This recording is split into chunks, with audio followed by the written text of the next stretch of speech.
People forgot about Giuliani at one point in time. People thought he should be president. Yeah. After the way he handled 9/11, everybody was like, he's our leader. Yeah, and just because he walked down the street with a coffee and said, "Oh boy, it's rough," that's basically what he did. He didn't stop 9/11. He didn't solve 9/11. He didn't save anybody. There was no one to save. That's the most fucked up thing about that day is that there was no, they had the hospitals were all ready and there was not like one, there was like nobody was injured. Were you living in New York City when that happened? Yeah, I was. I was not in the city. The day before on the 10th, I flew to L.A. to pitch a fucking TV show. Wow. And my wife was pregnant and we were living in Greenpoint, Brooklyn, which was right. I mean, you come out of our house, the towers were our view right out the door. And so she was there. 6 months pregnant and whammo. And she called me. It was like 9 in the morning in LA or earlier. I guess it was like 6. And she called me and she was just bawling. And I was like, what's wrong? And she couldn't say anything. And I was like, what the fuck is going to, partly I'm like, am I in trouble? Like, and then she says, turn on the TV. And I saw the towers on fire. And I was like, oh, okay. It's nothing to do with home. This is it's a world problem, not a me problem. Ooh. I'm pretty sure that's not my fault. No. Anyway, she handled it really well. Todd Barry, you know who Todd, right? He called her. She's the one who told him like what had happened. He woke up not understanding what was happening, and he was really scared, and called my ex-wife, and she calmed him down. She's a good person. But anyway, yes. And I was like, get out of this. I just panicked living in Manhattan. Because I grew up with movies like Warriors and with memories like the blackouts. And I wasn't even there for the blackouts, but there was all these blackouts where everybody got killed. And there was a lot of movies about like New York City is shut down and everybody, and the wolves come out. Yeah. So I thought as soon as it happened, I told her, get out of Manhattan. There's just going to be people throwing TV sets through windows in like 5 minutes. I just believed I am legend. Yes, that kind of thing. Yeah. So get the fuck out of it. So she got out of there. And then I was on the road, and I was in L.A. I was supposed to pitch a show, and I called the network, and I said, I assume the meeting is canceled. And they said, yeah, but if you want your show to go forward, we have to have, they made me do pitch a comedy. On September 11th? On the 12th. Oh, the 12th. Well, I had to go in. A day off. What's that? They gave you a day off. Yeah, that's right. Yeah. It was a day to let everything settle. Yeah, the 12th is my birthday. But so I had to pitch a fucking comedy, and it was horrible. I mean, obviously that was, terrible. And then I went back on the road. I was doing gigs. So I was flying as soon as they were flying. There was no airplanes for... How many days was it? I don't remember how long they didn't fly for, but I think it was a couple of weeks before a flight went up. I don't remember, but I started flying right away, and the airports were all empty, and everyone was allowed in the lounges, and everyone was getting upgraded to first class because the planes were empty.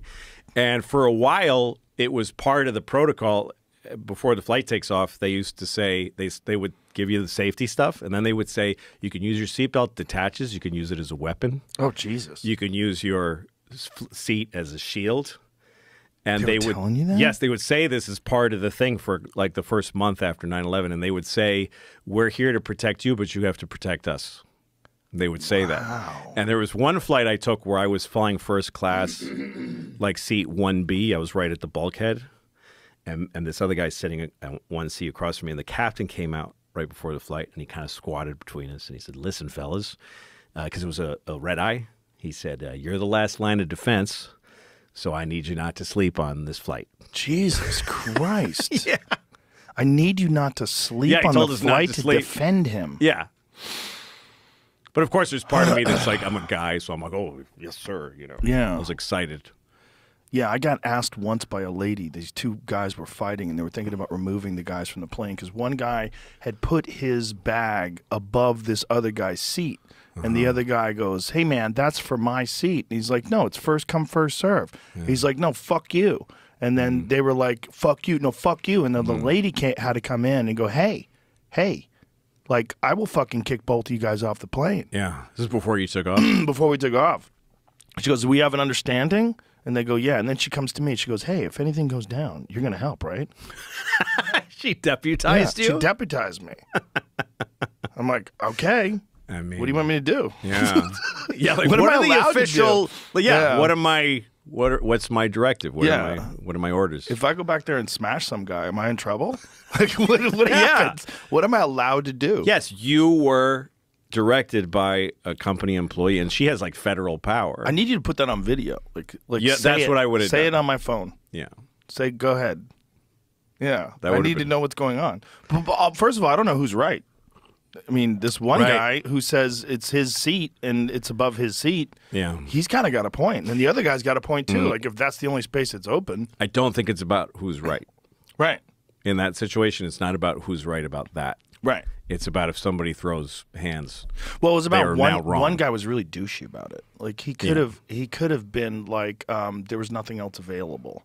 Right. Do you want, like, is there a space over here? I'll move your bag for you. Yeah. Like, he could have made so many things. Yeah, they could have made some sort of a considerate. He's probably got something at home, you know. Probably. You get on a plane after a fight with whoever at home. Oh, yeah. And work sucks. At home, he can't say it. He's got somebody who he's fighting with who he needs to suppress. Yeah. And so the first motherfucker. Yeah. You know. Or he's just a dick. He's just an asshole. Could be just a dick. I can't get my head around that. That there's I always think it's something that's bothering him. I can't get my head around somebody who's just like. Well, some people think you have to be that way to get ahead.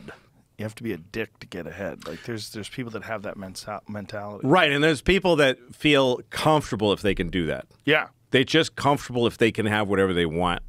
So if you challenge it, they have their logic. Usually it's just fuck you. Yeah. I mean, he tried one argument, and his second argument was fuck you.